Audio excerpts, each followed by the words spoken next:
My name is Paul Barron. Welcome back into Tech Path. All right, we're going to get into a few things here around Solana and the Saga phone and why the ecosystem may be shifting the entire mobile market and some of the tokens to keep an eye on. So we'll break it all down for you. It's going to be good. Before we get started, I want to thank our sponsor, and that is Tangem. If you're looking at self-custody and you want to do it with a wallet, but you don't want to have one of those clickable wallets, something that's going to, take some time to use. You need an app and a nice little, sexy card. Well, Tangem is the route to take. All right, just jump over to the website at tangem.com. Click on this little blue up there in the top right. That's going to take you over to the order screen, and you're going to have two options. One is 3-card and the 2-card set. Get the 3-card set. It's the best way to go. You have that one to carry, one to hide, one to just have around in case you lose one.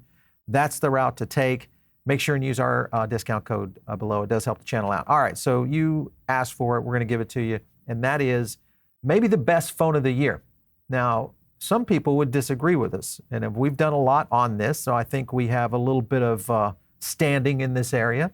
We've done Solana phones, Helium and Solana mobile, and we've had all the executives on from all the ecosystems to really talk about what's happening in the mobile space.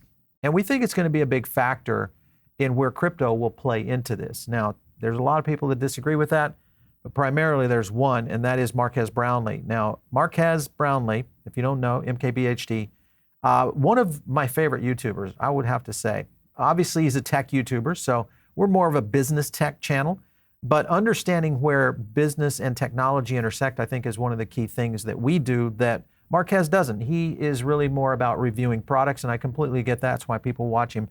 18 million subs, and of course, the Smartphone Awards is the reason we're doing this video today, because guess what? Saga won an award, the worst phone of the year. So there's something there to talk about. Let's go to this first clip. You guys will kind of get it. It's hard to get a bad phone, but there was one bad phone this year, and so it's going to win a trophy for it. The Solana Saga crypto phone. There is actually no price that I would recommend anyone buys this phone. Buying this phone is like buying a timeshare. It might seem like a good idea for like 2 seconds, but the second you actually do it, you realize how horrible of an idea it was. This is just a bad phone. I'll leave a link below to the full video I did about it if you have an itch to just hear about something horrible. Understanding what Solana and the Saga mean to the mobile market, I think is where he's missing the point. Now, some of this might be his affinity toward Apple products. He's well known for that. I completely get it. Just to give an example though, these are Saga phones right now because it's sold out, by the way, the worst phone of the year, sold out, and now selling on eBay for, these are sold, already sold, $4,440, $388, $6,000. These are all sold.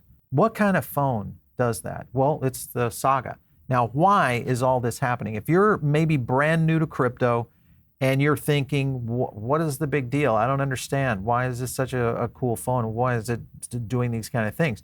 There is so much around this from an infrastructure standpoint. If you just look at phones in general, this is a good example right here of just the depreciation that you get in the devices themselves. Now, I'm not talking about devices because the value of the phone is more than the phone itself. I think anybody within the iOS ecosystem, I'm a big Apple user. I love the product.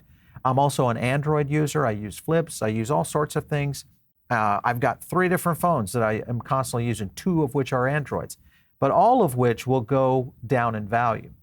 The one that may not go down in value is going to be this Saga phone. All right, so I want to go to this clip, and this is just talking about the BONK Airdrop. If you know a little bit about BONK, you'll find out quickly. Listen in. So first I have to claim the Saga Genesis token. Here, claim my BONK. Claiming my BONK. It's so easy to authenticate. Approve. Claiming. My BONK was claimed. Yo, there we have it. Taking a hardware product and utilizing a loyalty feature that is crypto oriented to basically build up a value. When BONK happened, in the correlation of where you could actually claim BONK within the Saga phone because you owned it, it immediately set the course of where the future of loyalty might go. And I think this is the thing that a lot of people are missing, and especially Marques Brownlee. I think he missed it in a big way. This is another clip on Saga owners, and I'll explain this a little bit, but listen in. And there are only 20,000 editions totally, so it could be the next Bored Ape Yacht Club, because if the Solana developers actually put some effort in these phones and in airdrops or rewarding the holders, I think it could get pretty insane. And these phones are already being sold on eBay for at least $2,000, which is around 3x or 4x, depending on how much you spent. But I would not sell this phone right now because I think the rewards and airdrops will be quite big. Forget about the fact that this may be history in the making, and we may be seeing an alternate course for mobile being painted out right in front of us. And I think a lot of people always thought that the Apple killer would be a better phone, or maybe a better system. They thought Android might be able to do it with a sexier, cooler flip phone. But in reality, it's going to be in something I think is trending in society, and that is experiences, collectors, the whole ecosystem around NFTs, but more importantly around loyalty. Look at this right here. Saga Rewards, Helium Mobile, 1 month free access, BONK, free BONK for Saga users, pretty much paid for your phone. Dialect, Saga only sticker pack. Audius gets exclusive music. Honeyland is getting ready to, I think, explode right here. We'll talk more about that in a second. Genopats, of course, early access and free toy. The market for a lot of what's happening in crypto is targeting a certain kind of crypto user, the collector. But what happens when Saga can sell 100,000 of these, 200,000 of these, 1 million, 2 million? Now you're starting to evolve into that passive collector, maybe the gamer, what we'll see in the gaming ecosystem, which I'll show you more about that in a second. It starts to shift the narrative in a big way. And I think that's the scenario that you have to look at. And that's not just all of it. Now you think about, okay, well, wait a minute. Now you've got Helium Mobile tied into this. And remember that if you were starting with Solana Saga and you were one of the first owners of it, you, of course, got locked in on this $5 deal for Helium Mobile. This guy made almost $5,500 basically from his cell phone provider, Helium Mobile. And this was all done through earning rewards. Again, now this works on any phone. It's not just the Saga phone, but I can imagine that we're going to see more and more innovative loyalty components starting to plug into the Saga or other phones that start to look at this OS as a future. Just to give you an example, this is the spike that we saw on Helium Mobile right here with their movement. We had Frank Mongon from Helium Mobile, I think last week. Great insights. Obviously, the $20 program that Helium has for all users now nationwide for unlimited mobile data and et cetera is a big deal, and I think it's going to make a big difference in the market. I want to go to a few clips here, and this one is really talking about these fees that are kind of hidden throughout the whole ecosystem of Apple primarily, and I think to Android to a certain extent. But I want to play this clip for you because this will kind of open your eyes to what's really happening in the mobile market. Listen in. For example, YouTube Premium.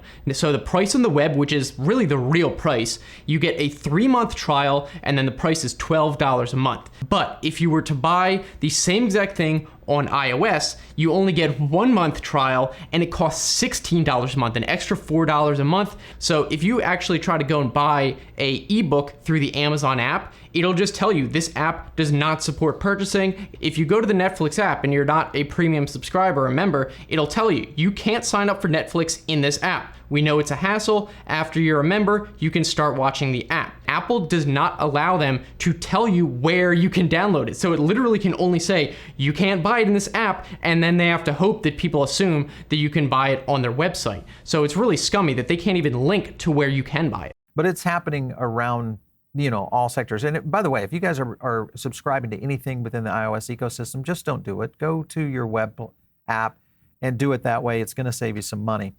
Here's another clip from Unbox Therapy, and this is Lou. He talks a little bit. This is the next, I would say, actually a bigger tech YouTuber than even Marques Brownlee. Listen to what he had to say. If you're watching this show right now, live on iOS, and you try to do a super chat, which is to send money to us, to the show, Apple will get 30% of that right away before Google or YouTube touches anything. Same thing here, guys. If you're watching on an iOS right now, which is the scenario, and you wanted to do super chats on some of our live shows, yeah, that's going to hit. And definitely, I think it's going to shift the creator economy going forward. This is getting out of hand. Let's go to this next clip, which really gets into the creator economy and why we may see a whole new area where creators are going to go. Listen in. Would Cameo exist in its current form without the App Store?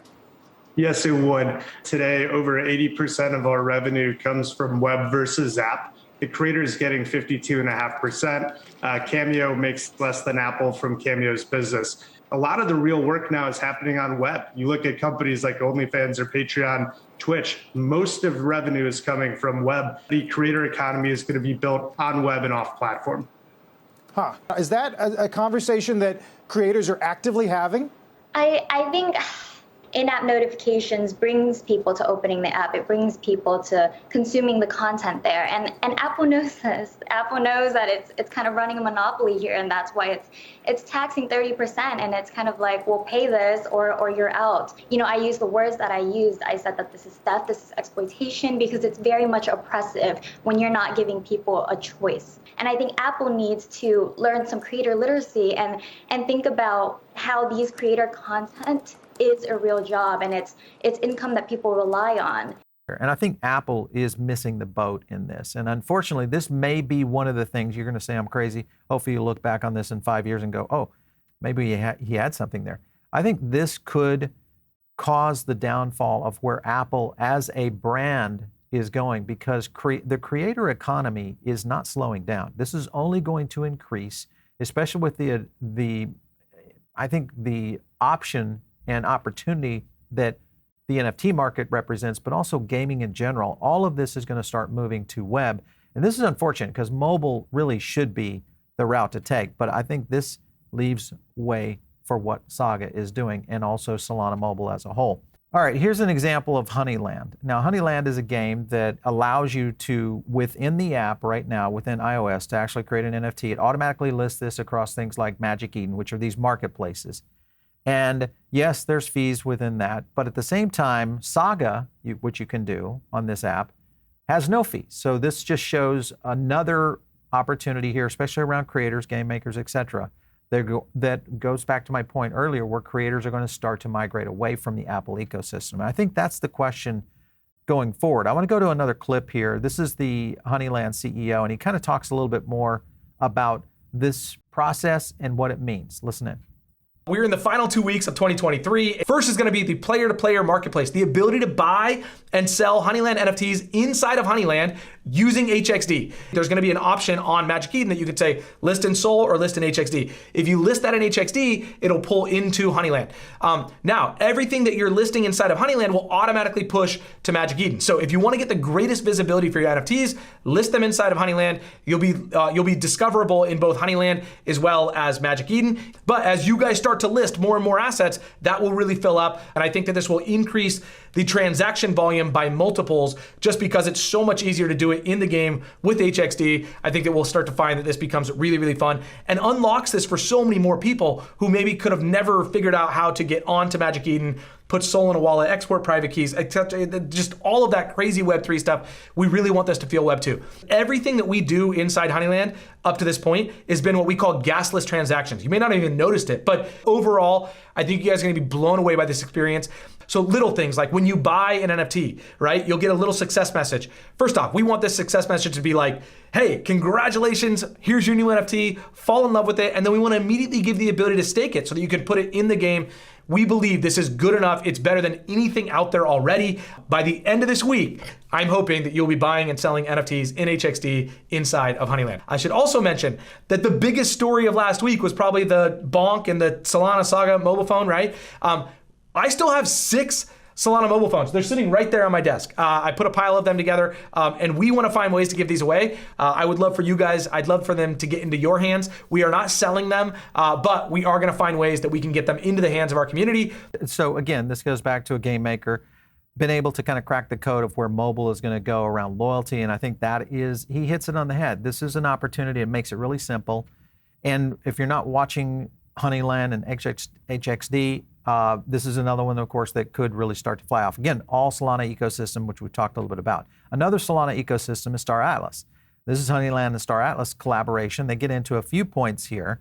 This is coming this Friday. Airdrops will begin going to all wallets holding Honeyland and Star Atlas. All right, so this is just a quick clip on the Honeyland CEO going in a little bit more on this Star Atlas collab. Listen in. So you're going to get like a playable item and then a kind of a commemorative Legends item. And so this will be for the very first time you'll be able to stake a pass, meaning if you're holding this Star Atlas NFT, you will be able to stake that inside of Honeyland, which will then give you a Star Atlas Explorer achievement badge. I was not all that wild about Star Atlas 3 to 4 months ago. I have done a complete 180.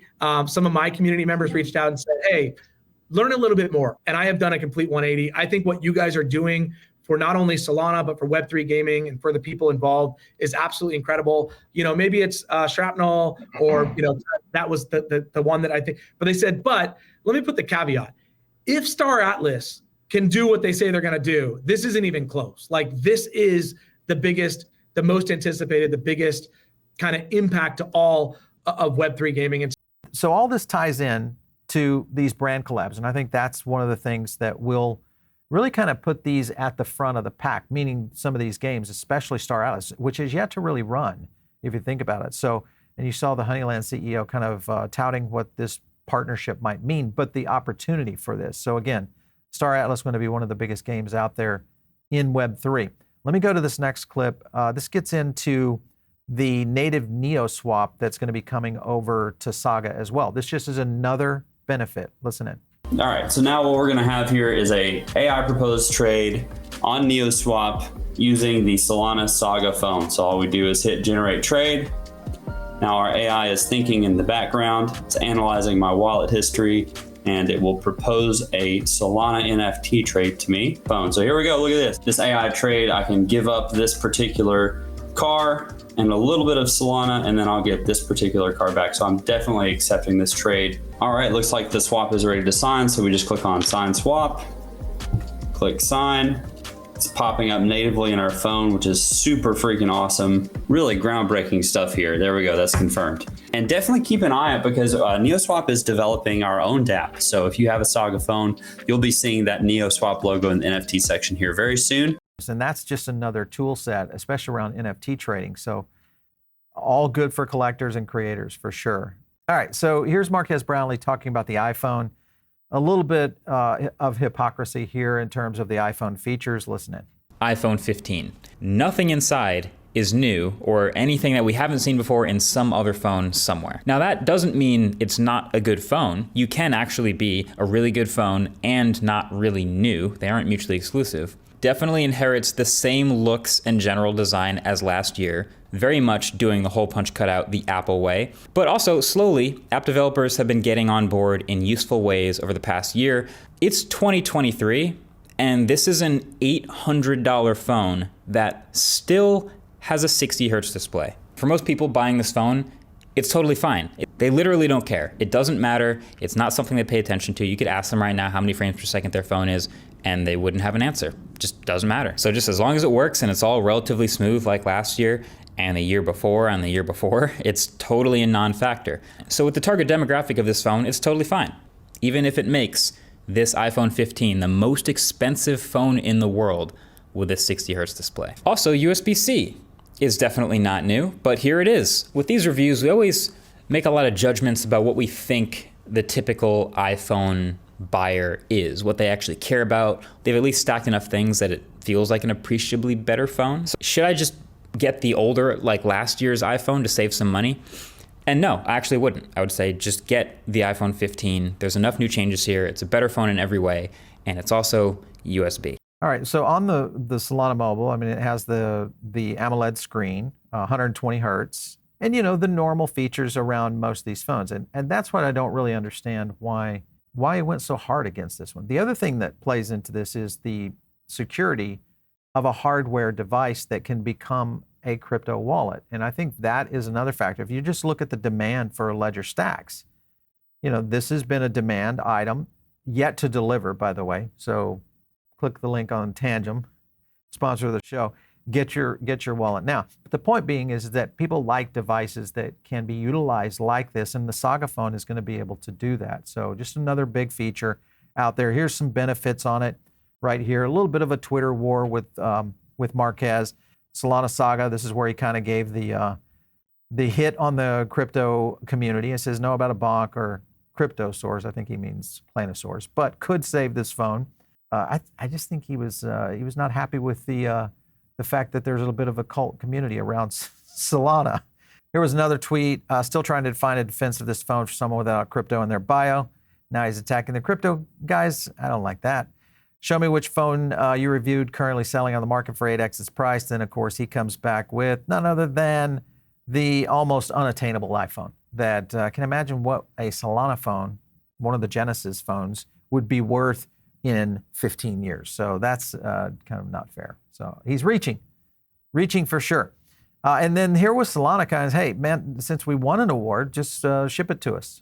And then finally, right here, totally kind of hitting on it. Isn't it the best evidence that there is an underserved niche community of users here? The big tech companies treat crypto so poorly that people actually publicly said they would switch from iOS for this Android device. If Solana is capable of truly getting into the zone of manufacturing these at scale, this is a problem. This is a problem not only because you've got hundreds of millions of crypto users around the world, but the amount of crypto adoption that we're going to see in the next 3 to 5 years. Imagine the iOS system that they're going to have to be dealing with. Clunky, high fees, problems with dApps, no functionality within crypto, and then you have this other option, and that's the Solana Saga, or other devices that they may license this to. So this is going to really play out, I think, for the future of mobile. I know that's a long episode. Hopefully this will give you guys a full rundown of really why this is such an important device at this time. So if you're not following Solana, you should be. And we do a lot here, of course, but I'm really more interested in the ecosystem, what's going to build around this, creators, NFT artists, things like that. They're really going to make these things super cool in the future. Get into the Diamond Circle. It's the best place to get additional alpha. Follow me on X @PaulBaron. We'll catch you next time right here on TechPath.